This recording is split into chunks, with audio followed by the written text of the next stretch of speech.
नमस्कार दोस्तों, आज फिर आपका स्वागत है क्राउन इमिग्रेशन के यूट्यूब चैनल पर। तो सबसे पहले लेटेस्ट खबर ये है कि स्वीडन की रेजिडेंसी आ चुकी है स्टूडेंट की।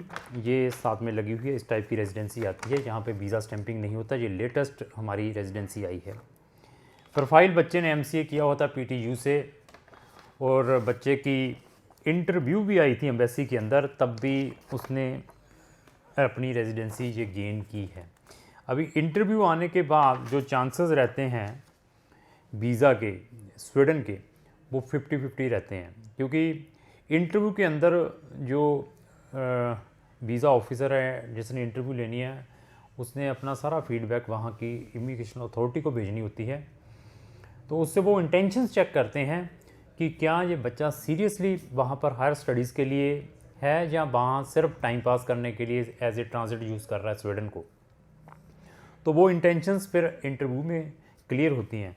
तो जिनकी इंटरव्यू आती हैं उनके पीछे भी कुछ रीजंस रहते हैं। मैं फिर बताऊं, जहां पर उनको डाउट रहता है कि बच्चे ने फेक एकेडमिक डॉक्यूमेंट यूज़ किए हैं, जहां पर बिग गैप हो, या यहाँ पर उनको लगता है कि बच्चे ने अपने जो एम्प्लॉयमेंट प्रूफ है वो फेक जैसे दिखाए हैं।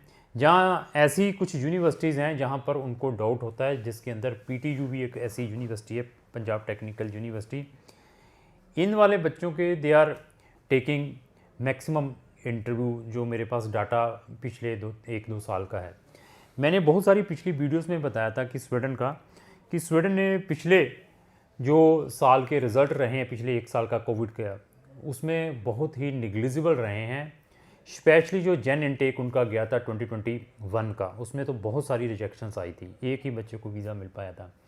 लेकिन जो सितंबर 2021 का जो चल रहा है इनटेक, जो ये वाला इनटेक है, इसमें मेजॉरिटी ऑफ वीज़ाज़ मिले हैं स्टूडेंट्स को, नॉट मेरे स्टूडेंट्स को, बाकियों को भी, जिनकी प्रेजेंटेबल अच्छी थी, जिन्होंने अच्छे तरीके से अपनी फाइलें प्रिपेयर की थी, हर एक कॉर्नर को टच किया था, अप्रोप्रिएट प्रोग्राम में बच्चे को एडमिशन जिनको मिला था, और इंटरव्यू के टाइम जिन कंसल्टेंटों ने बच्चों को प्रॉपरली प्रिपेयर करवाया था।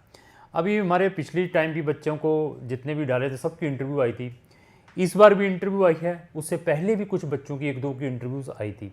अभी ये देखिए, ये सारे का सारा डाटा हमारे पास रहता है।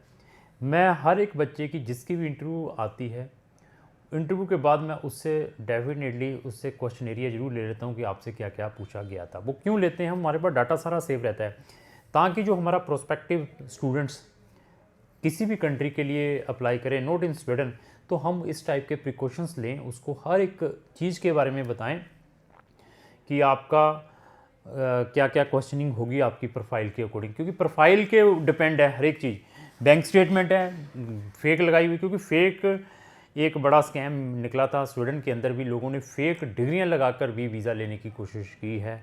लोग बहुत ज़्यादा गलत तरीके से स्वीडन का वीज़ा लेने की कोशिश की, जब उनको पता चला तो उन्होंने स्ट्रिक्टनेस ये यूज़ की थी। मैंने फिर बता दिया, पहले तो हम किसी को रिकमेंड नहीं करते कि फ़ेक डॉक्यूमेंट के साथ आप अपना वीज़ा अप्लाई करें। भगवान की कृपा से हमारे पास फाइलें ऐसी हैं जिनको वीज़ा ना मिलने के कोई चांसेस ही नहीं है, हम प्रोफाइलें ही वो पकड़ते हैं। हाँ, जिसमें लगता है कि वीक पॉइंट है तो उसको हम वीक को कवर करने की कोशिश करते हैं। नॉट इन स्वीडन, मैं हर एक कंट्री को टेक्निकली डील करता हूँ और उसको समझता हूँ, प्रोफाइल देखने के बाद सजेस्ट करता हूँ कि आपको किस कंट्री के अंदर डाला जाए।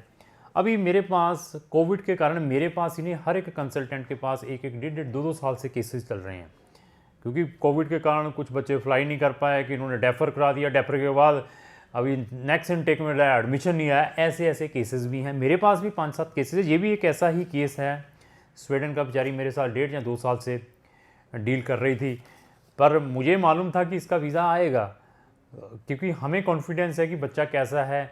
मैं तो जब हमारे पास कोई भी स्टूडेंट आता है वीज़ा अप्लाई करने के लिए, फर्स्टली आई विल टेक बच्चे का इंग्लिश लेवल चेक करता हूँ, एटलीस्ट कम्युनिकेशन लेवल चेक करता हूँ, एटलीस्ट उसका ये चेक करता हूँ कि वो उसको अंडरस्टैंडिंग कितनी है इंग्लिश की। अगर बाई चांस इसको कल सोया हुआ भी है तो वहाँ से कहीं कॉल आ जाए तो वह इमीडिएटली इंग्लिश समझ सके, उसका जवाब दे पाए। अगर उसकी बच्चे की उस चीज़ के अंदर प्रोफिशेंसी नहीं है तो मैं उस कंट्री में बच्चे का वीज़ा डालने में अवॉइड करता हूँ। मैं कहा छोड़ दीजिए, बहुत पैसा नुकसान हो जाएगा। फिर फ़ंड के ऊपर आते हैं, कुछ बच्चे कहते हैं कि हमारे पास फंड्स नहीं है, फिर फंड्स के अकॉर्डिंग हम बच्चे को कंट्री सजेस्ट करते हैं। कुछ बच्चे आते हैं कि सर हमने जाना स्पाउस के साथ है, जहाँ उस कंट्री में जाना जहाँ पर हम ऑल टुगेदर फ्लाई कर जाएं। हमारे पास कोई भी कभी भी कोई भी क्लाइंट आता है, चाहे मैं टेलीफोनिकली हमसे बात करता है, चाहे मुझसे चैट पे करता है, चाहे फिजिकली मिलने आता है, एलिजिबिलिटी है तो then I will take the case. मैं कहूँगा कि आपका अच्छा केस है, ये ऑप्शन हैं आपको, अगर ये ऑप्शन कोई और भी कंसल्टेंट आपको देता है तो आप उस कंसल्टेंट के थ्रू चले जाएं। मैं ये नहीं कहता कि मेरे से जाएं। अगर आपकी एलिजिबिलिटी बनती नहीं है तो मैं हाथ जोड़ देता हूँ, भाई साहब आपका केस नहीं हो पाएगा, हम आपका केस नहीं कर पाएंगे, आप किसी भी कंसल्टेंट के थ्रू अपना केस प्रोसेस कर सकते हैं। और बहुत सारे लोग मुझसे गारंटी और वारंटी का वर्ड यूज़ करते हैं कि सर आप मुझे गारंटी दीजिए या वारंटी दीजिए तभी मैं आपको केस दूंगा। मैं इस वीडियो के थ्रू भी बता दूं, क्राउन इमिग्रेशन के पास ना कोई गारंटी है ना कोई वारंटी वर्ड है। जो वीज़ा मिलना है वो आपकी प्रोफाइल के ऊपर ही मिलना है। कल अगर मेरे बच्चे ने भी वीज़ा अप्लाई करना है किसी भी कंट्री का, चाहे यूके है, चाहे यूएस है, चाहे कनाडा है, चाहे शेंगन कंट्रीज़ है, तो उसका वीज़ा भी उसी की प्रोफाइल के ऊपर मिलना है। ये नहीं है कि मेरा 14 साल का एक्सपीरियंस है, मैं इमिग्रेशन में काम करता हूँ और मेरी स्वीडन एम्बेसी के अंदर सेटिंग है या जर्मन एम्बेसी के अंदर सेटिंग है, मैं अपने बच्चे का वीज़ा ले दूँगा। आपकी प्रोफाइल इज़ वेरी इंपॉर्टेंट। आपकी प्रोफाइल नहीं है तो हम आपका केस नहीं कर पाएंगे, ये समझने की कोशिश करना।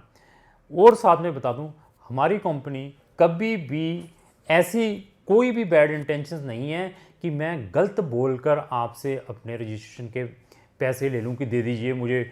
आप कहें कि सर ये झूठ बोल दीजिए, मैं आप बता दीजिए विदाउट आइलेट्स हो जाएगा इस कंट्री में तो आप मैं पैसे दे दूंगा। जो सच होगा मैं वही बताऊंगा। भाई आपके केस में ये ड्रॉबैक है, अगर ये केस आप अपना ड्रॉबैक फुलफ़िल कर सकते हैं तभी केस लूँगा। मैं ये नहीं चाहता कि मैं पैसे लेने के बाद आपको बाद में बताऊं कि सर आपके पास ये डॉक्यूमेंट नहीं है तो आपने फुलफ़िल नहीं किया तो मैं अभी कुछ नहीं कर पाऊँगा। आने के केस लेने से पहले मैं आपके केस के ड्रॉबैक बता दूँगा। फ़ंड की इतनी स्टेटमेंट चाहिए सर, ऐसे ऐसे फ़ंड होने चाहिए, IELTS आपका इतना होना चाहिए, तब I will take the case. आपके केस में एकेडमिक प्रॉब्लम है, परसेंटेज इतने हैं तो इसमें प्रॉब्लम आ सकती है, लेकिन पेशेंस है तो मैं आपको अनदर कंट्री के सब्स्टिट्यूट दे सकता हूँ। जो लोग इम्पेशेंस वाले हैं, सर 2 दिन के अंदर वो कंसल्टेंट कह रहा है 10 दिन के अंदर मैं भेज दूंगा, वो कंसल्टेंट कह रहा है ये इनटेक ओपन है, तो मैं उनको वैसे हाथ जोड़ देता हूँ। आप उस कंसल्टेंट के थ्रू काम करवाएं, हमें कोई भी ऐसी प्रॉब्लम नहीं है। हम सिर्फ जेन्युइन स्टूडेंट्स को सर्च कर रहे हैं, जो जेन्युइन है, रियली बाहर जाना चाहते हैं। जो लोग स्कैम होते रहते हैं उनसे सफर हैं, अलग अलग एजेंटों से, तो ऐसी हमारे पास कोई भी इंटेंशंस नहीं है कि हम आपके साथ कोई चीटिंग करेंगे। ये मैंने फिर बता दिया। सर्विस प्रोवाइडर हैं, फिर सुन लीजिए, सर्विस प्रोवाइडर हैं। सर्विस में हमारे कोई कमी हो कि मैं आपका एडमिशन रिस्पेक्टिव यूनिवर्सिटीज़ में अप्लाई नहीं कर रहा, then it is my fault.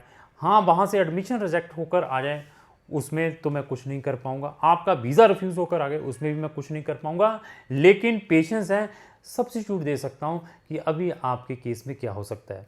अगर आपने किसी भी कंट्री का किसी भी टाइप का वीज़ा अप्लाई करना है तो आप इमीडिएटली क्राउन इमिग्रेशन के साथ संपर्क करें। क्राउन इमिग्रेशन आपको बेस्ट से बेस्ट सर्विस प्रोवाइड कर सकता है आपके टेस्ट के अकॉर्डिंग। अगर आपको जो मेरी वीडियो अच्छी लगी उसको लाइक एंड शेयर करना ना भूलें। Thank you.